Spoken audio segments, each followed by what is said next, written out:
안녕하십니까. 온눈하루치과 원장 이정상입니다.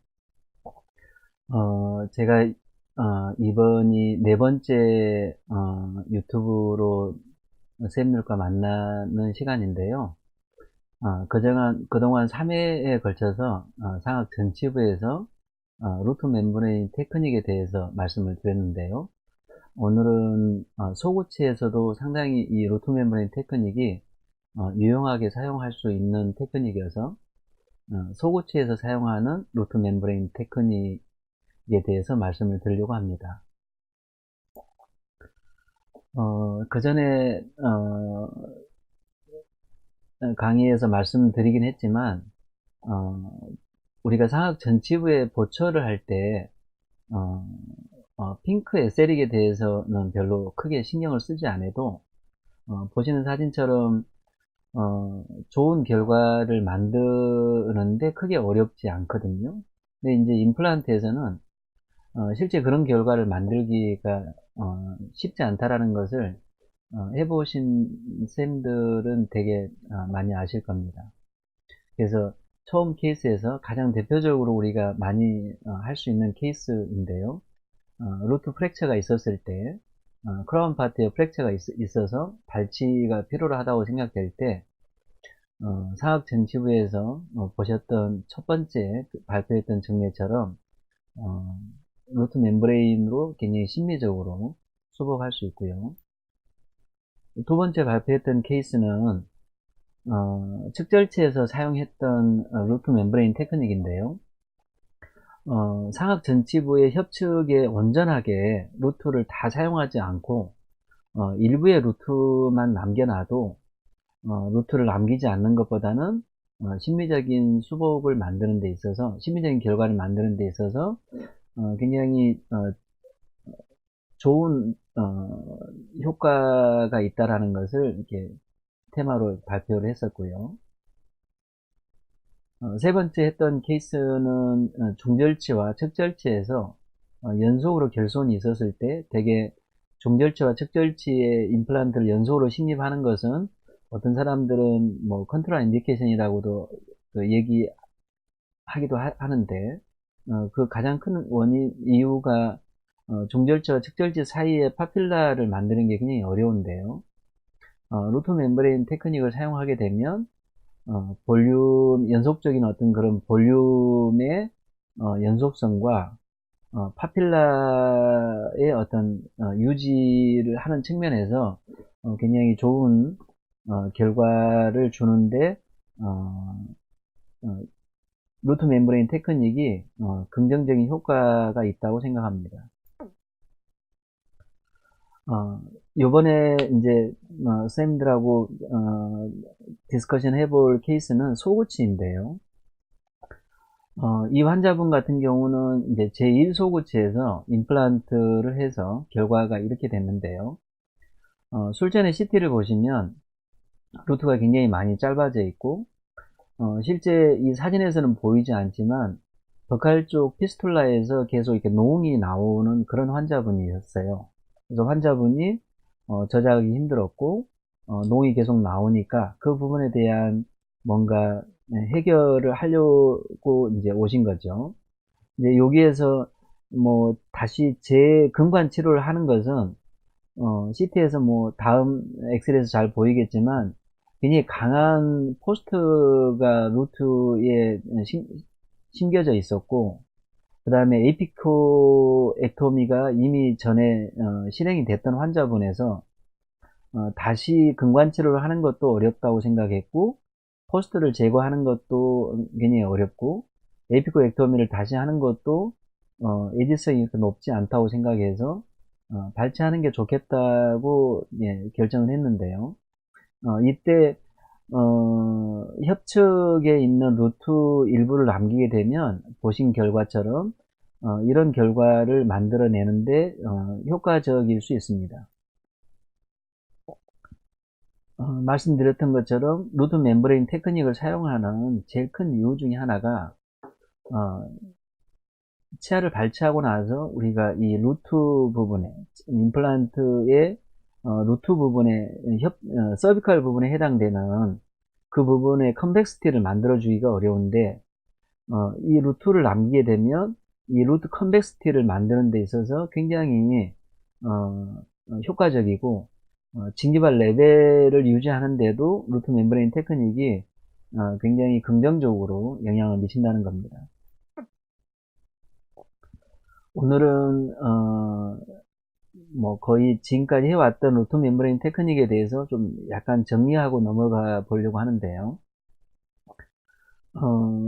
많이들 궁금하게 생각하는 게 이 루트 멤브레인 테크닉을 할 때 남기는 루트의 thickness를 얼마 정도 할 건지, 그 다음에 협측에 남기는 루트의 높이를 어느 정도 높이에 남기는 게 좋은지, 실제 나오는 저널이나 뭐 유튜브나 이런 데에서 사람들마다 각기 주장들이 다 다르거든요. 물론 이제 제가 말씀드리려고 하는 부분도 뭐 순전히 저의 주장일 수 있긴 하지만 뭐 저는 그렇게 한다는 겁니다. 그 다음에 임플란트와 루트 멤브레인 사이의 공간은 어느 정도가 좀 적절한지, 그 다음에 루트를 삭제할 때 사용하는 장비, 뭐 이런 부분에 대해서 잠깐 정리하고 진행하려고 합니다. 메가젠 광고 사진에, 광고 동영상에 나온 사진을 캡처해 본 건데요. 사진에서 보신 것처럼 이렇게 이제 루트를 두 번째 그림처럼 이렇게 절단해라고 하는 건데요. 그림에서 보신 것처럼 이렇게 루트를 절단하는 것이 실제 이렇게 블라인드 테크닉으로 루트를 절단하는 거기 때문에 생각보다 이렇게 루트를 절단하는 것이 굉장히 쉽지는 않습니다. 그래서 어떨 때는 플랩을 열어서 이 에이펙스 부분에 인위적으로 보온이 퍼포레이션 되는 것을 확인해야 되는 경우도 있을 수가 있어요. 그래서 아무튼 루트를 그림처럼 절단하는 것이 막상 해보시면 상당히 쉽지 않다는 겁니다.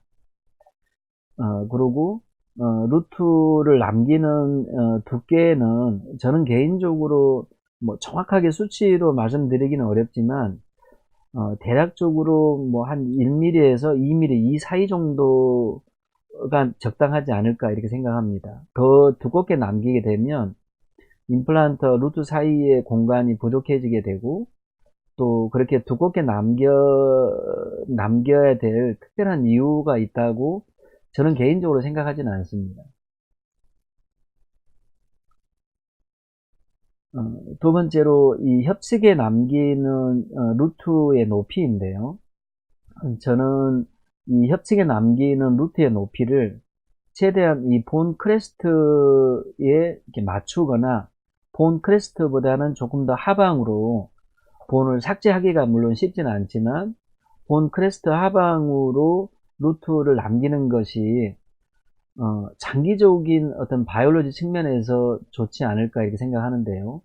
왜 그러냐면 루트가 본 상방으로 나와서 우리가 샤프하게 커팅을 해내기 때문에 이 샤프하게 커팅해낸 루트가 협측의 잇몸을 퍼포레이션 시켜서 나중에 루트 부분이 돌출될 수가 있거든요. 그러면 그 루트를 통해서 앞으로 장기적으로 어떤 그런 감염의 경로로 작용할 수 있기 때문에 루트는 최대한 본과 본 사이에 협축본과 우리가 이식한 임플란트와 루트 사이에 이식한 골 사이에 완전히 묻혀지는 것이 바이올로지 측면에서 훨씬 더 유리하다고 저는 개인적으로 생각합니다.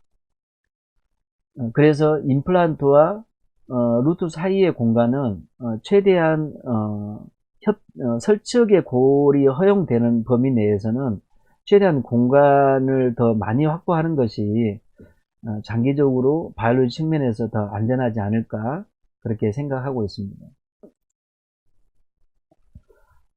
네 번째로 이 루트를 삭제할 때 저는 개인적으로 이 핸드피스를 굉장히 추천하는데요. 우리가 일반적으로 사용하는 핸드피스에서는 물도 나오지만 또한 이렇게 에어도 같이 나오잖아요. 그래서 우리가 사용하는 에어나 이런 것들이 아주 클린 에어가 아니기 때문에 수술 부위에 적용하는 것은 그렇게 좋지 않을 수 있다고 생각되고요. 여기서 사용하는 이 서지칼용으로 나온 핸드피스는 각도가 일반 핸드피스보다 우리가 핀셋 각도하고 거의 비슷한 그런 각도를 가지고 있거든요. 그래서 실제 루트를 삭제할 때 이렇게 시야가 훨씬 더 시야 측면에서 유리하고 그 다음에 요 핸드피스에서는 에어가 나오지 않고 오로지 물만 나오게 되어 있는데, 보시면 이 두 번째 사진에서 보신 것처럼 물이 굉장히 많이 분사가 되거든요. 이 분사가 되는 이유는 에어가 나와서 분사되는 게 아니라 바가 고속으로 회전하니까 바하고 부딪히면서 물이 이렇게 분사가 되도록 그렇게 되어 있습니다.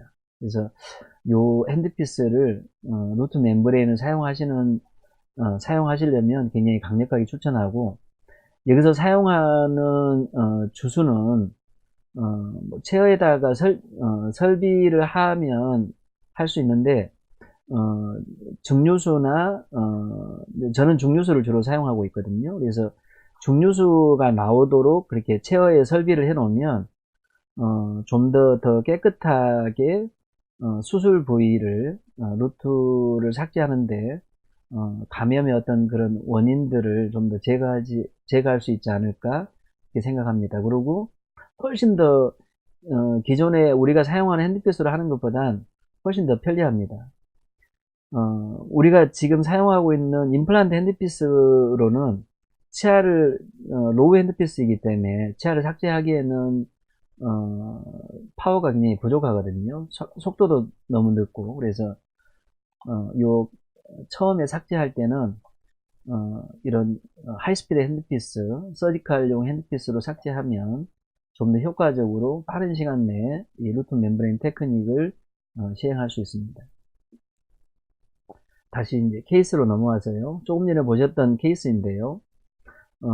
말씀드렸던 것처럼 이 환자분의 협측에서 버칼 쪽 피스툴라가 형성이 돼 있어서 누르면 이게 퍼스가 나오는 그런 상태였거든요.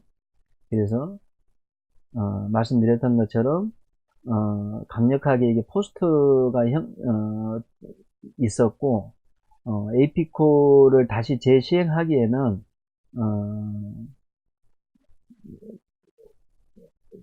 수술에 대한 어떤 성공률이 그렇게 보장되지 않는다고 생각이 돼서 임플란트를 하는 게 더 낫겠다 이렇게 평가를 했습니다. 이 환자분의 플랩을 열었을 때 물론 이제 루트 에이펙스 하방에 있는 그라누션 티슈로 다 제거를 했었고 다 제거를 한 상태이긴 하지만 에이펙스에 굉장히 큰 퍼포레이션 본이 페네스트레이션 디펙이 있는 것을 볼 수 있잖아요. 그래서 그 부분을 다 제거하고 요 협측에 남아있는 본 브릿지 있잖아요. 이 본 브릿지 부분에 일부의 루트를 남기는 루트 멤브레인 테크닉을 한 겁니다.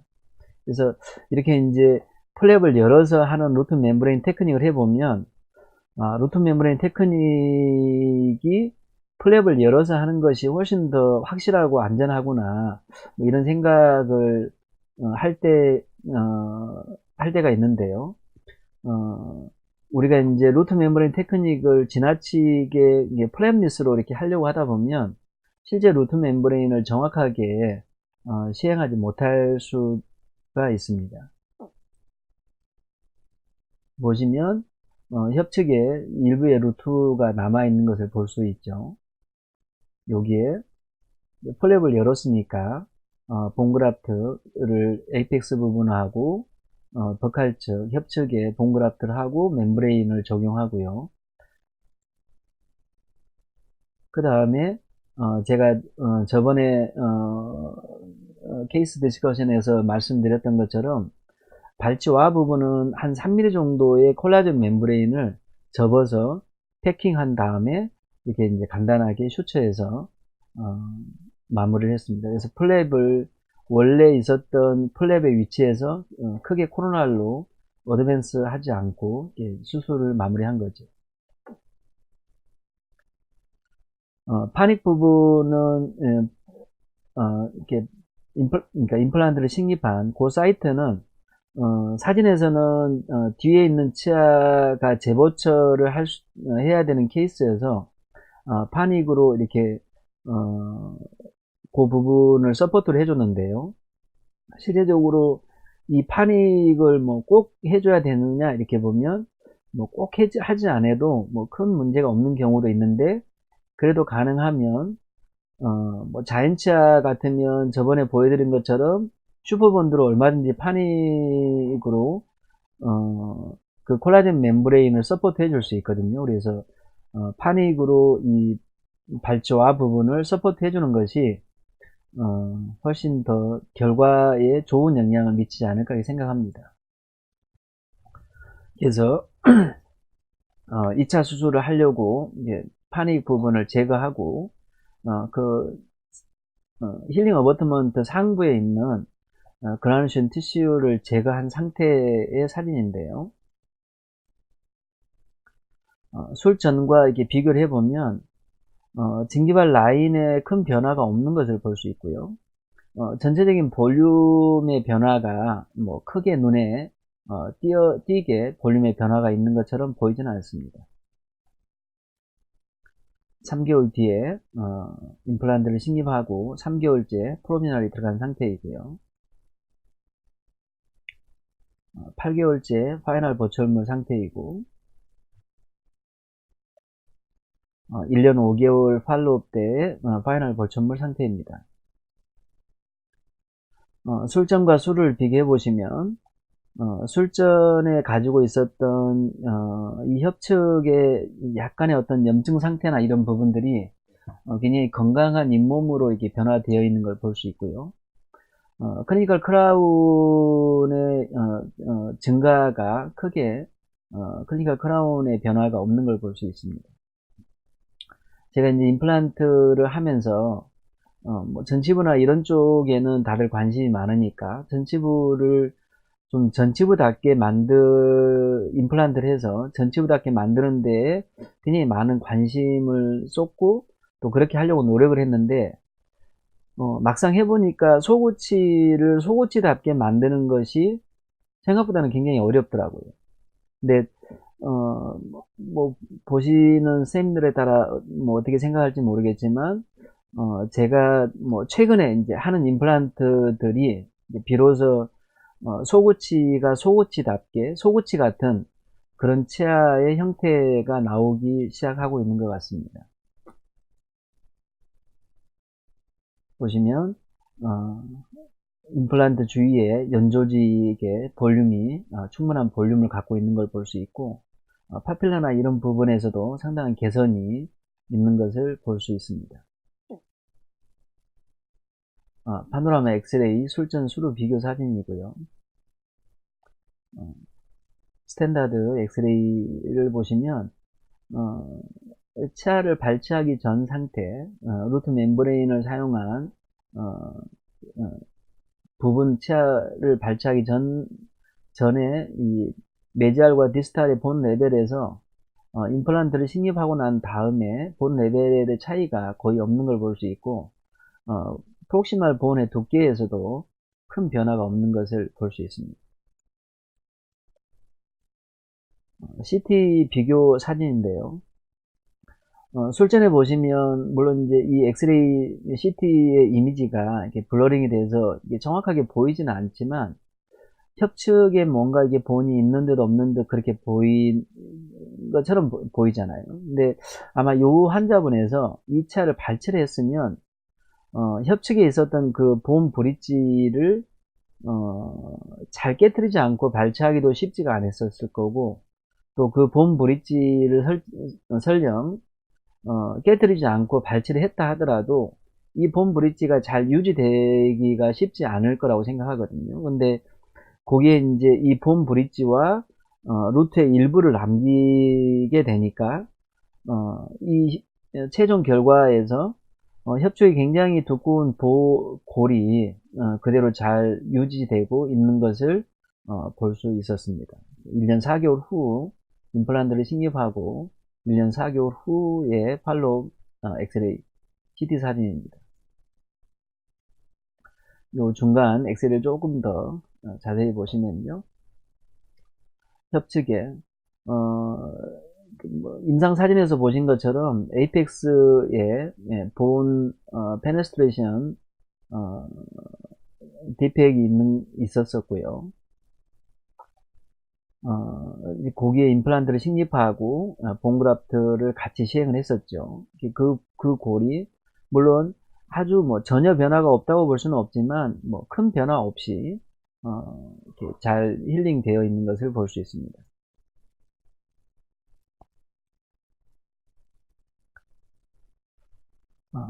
저희 두 번째 케이스인데요.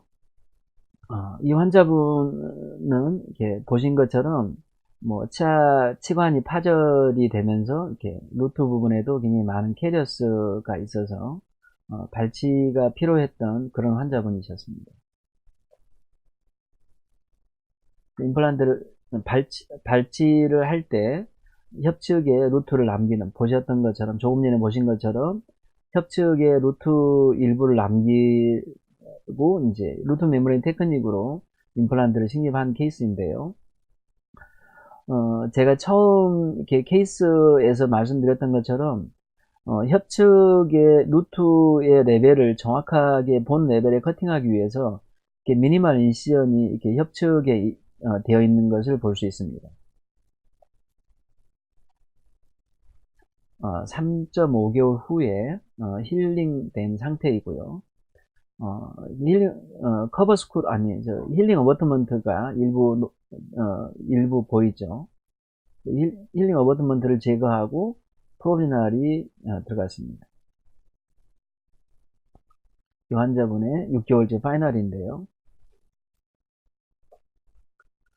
술 전과 술 후를 비교해 보시면 술 전에 가지고 있었던 이 협측의 볼륨이 술 후에 루트 멤브레인 테크닉을 사용함으로써 이 협측의 변화가 거의 없는 걸 볼 수 있고요.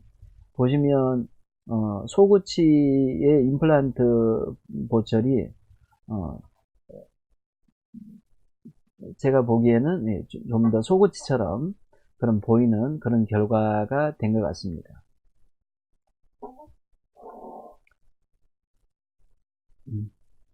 확대 사진이고요. 보면 전체적인 진기발 라인의 조화나 그 다음에 협측 볼륨의 조화가 협측 볼륨의 연속성이 잘 이어지고 있는 것을 볼 수 있습니다.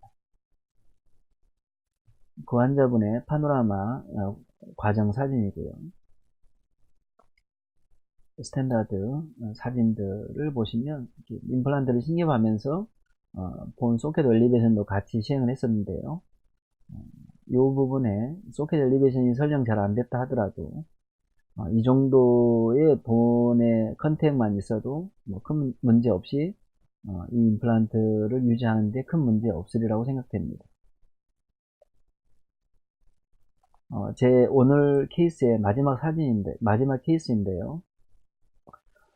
이 환자분은 제1소고치, 제2소고치, 그 다음에 제1대고치를 발치하고 임플란트를 하는 게 좋겠다고 이렇게 평가한 환자분인데요.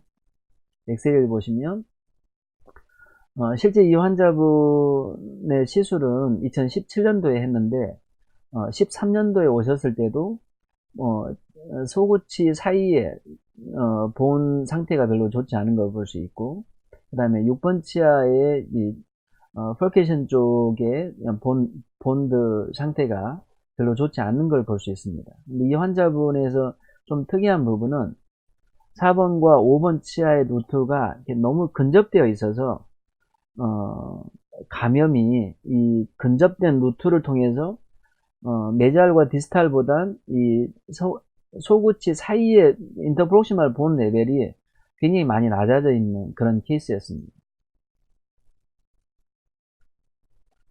2017년도에 찍은 스탠다드 엑셀을 보시면 제1소구치와 제2소구치 사이에 이 치간골이 굉장히 많이 낮아져 있었고, 이 환자분이 가지고 있는 주 CC는 2017년도에 저희 병원에 오셨을 때 이 환자분의 CC는 그쪽으로 전혀 저작을 할 수 없다는 게 이 환자분의 CC였거든요. 그래서 그 환자분의 이제 CT를 보시면요. 제가 이제 루트 멤브레인 테크닉을 사용하기로 결정한 게 이 CT 사진을 보고 결정을 한 건데요. 이 환자분의 CT 제1 소구치를 보시면 24번 V를 보시면요. 협측의 본 레벨은 상당히 괜찮아요. 근데 협측의 이 어태치먼트 레벨은 굉장히 많이 감소되어 있는 걸 볼 수 있거든요. 실제 모빌리티도 굉장히 심했고요. 그 다음에 25번 치아를 보시면 25번 치아도 마찬가지로 협측의 어태치먼트나 이런 골 레벨은 상당히 괜찮거든요. 근데 설측의 골 레벨이 굉장히 많이 낮아져 있는 그런 상태였고 26번 부위에서 보시면 사이너스에 굉장히 사이너사이티스가 굉장히 심하게 있는 것을 볼 수 있었어요.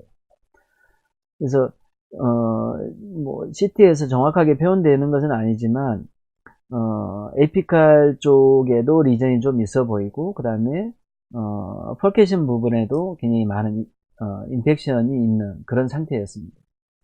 그래서 이렇게 사이너스에 이렇게 이런 인펙션이 있었을 때 임플란트를 식립하는 것이 뭐 타당한가 이런 것들에 대한 논란들은 있을 수 있는데 크게 어떤 환자분의 임상적으로 크게 많이 불편하지 않으면 뭐 이런 사이너사이티스가 있다 하더라도 임플란트를 식립하는 데 있어서 크게 어떤 컨트라 인디케이션은 아니라는 그런 생각을 하고 있습니다. 그래서 이 환자분에서는 이 협측의 루트 부분만 남기고 나머지 부분은 다 제거하는 쪽으로 그렇게 해서 루트 멤브레인 테크닉을 하기로 했는데요. 제일 문제는 이 제1 소구치와 제2 소구치 사이의 치간 사이에 이 치간고를 만들 수 있느냐가 제일 관건인데요. 이 치간고를 만들지 못하면 이 임플란트의 장기적인 바이올로지가 좋은 상태로 유지되기가 굉장히 쉽지가 않겠죠. 오히려 이 임플란트가 앞에 있는 캐나인이나 뭐 주위에 있는 임플란트에 더 안 좋은 영향을 미칠 수 있잖아요. 그래서 이 소구치와 소구치 사이, 제1 소구치와 제2 소구치 사이에 치간고를 만드는 데 굉장히 많은 집중이 필요하리라고 이렇게 판단을 했습니다. 그래서 앞에 있는 소구치의 팔라탈 루트 부분을 잘라내기 위해서 이렇게 커팅을 했고요. 커팅을 하고 이제 안에 그라누션 티슈를 완벽하게 깨끗하게 제거하고 요 소구치와 제1 소구치 사이의 치간 사이에 충분한 양의 골 이식이 될 수 있도록 형태적으로 큰 문제가 없는 범위 내에서 임플란트와 임플란트 사이를 최대한 이렇게 떨어뜨려 놓은 상태로 임플란트 식립을 하려고 했죠. 그리고 그 사이에 할 수 있는 한 최선을 다해서 치간 사이에 골 이식을 시행했고요. 6번 자리는 소켓 엘리베이션을 동시에 하면서 임플란트 식립을 했습니다. 그리고 보셨던 것처럼 이렇게 발치와 사이트는 콜라겐 멤브레인을 한 3mm 두께로 패킹을 해서 간단하게 피겨 오브 A 슈처와 이렇게 인터럽티드 슈처로 대응을 했습니다.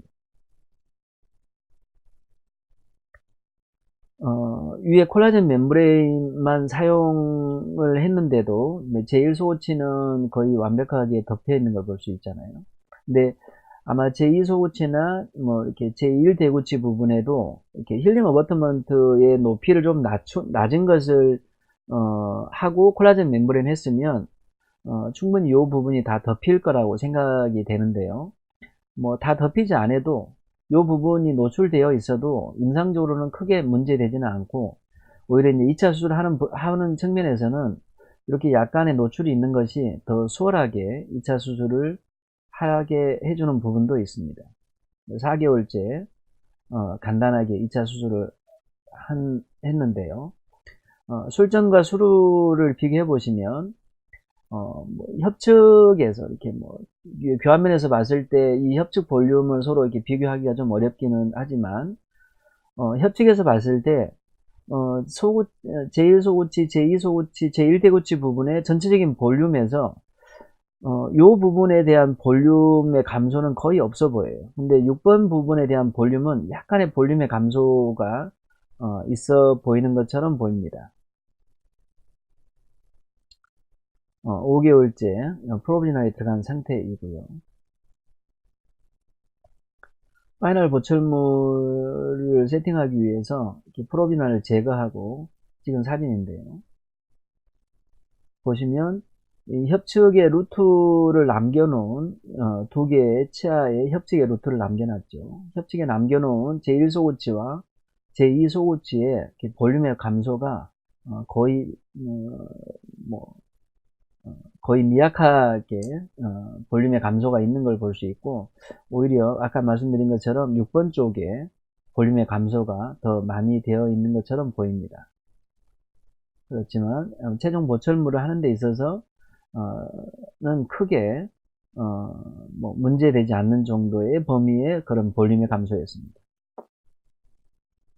술전과 수루를 비교해 보시면요, 전체적인 클리니컬 크라운의 어떤 그런 변화가 크지 않는 걸 볼 수 있고, 뭐 보철물의 형태의 뭐 영향이지만 전체적인 파필라나 이런 부분들이 크게 오픈되지 않게 이렇게 소구치가 형성되어 있는 것을 볼 수 있습니다.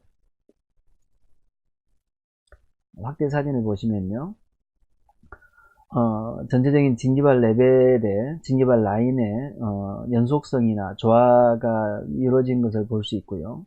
협측의 볼륨에 큰 감소가 없이 잘 치유된 것을 볼 수 있습니다.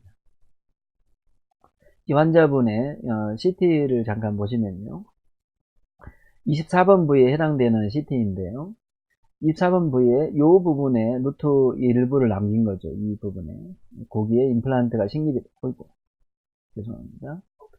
그 부분에 이제 임플란트가 식립이 됐고, 식립 당시 그 다음에 7개월째 보면 볼륨의 감소가 임플란트를 식립 당시와 파이널 보철물이 들어갔을 때 결과 사진을 비교해 보면 볼륨의 감소가 미약하다는 것을 볼 수 있습니다.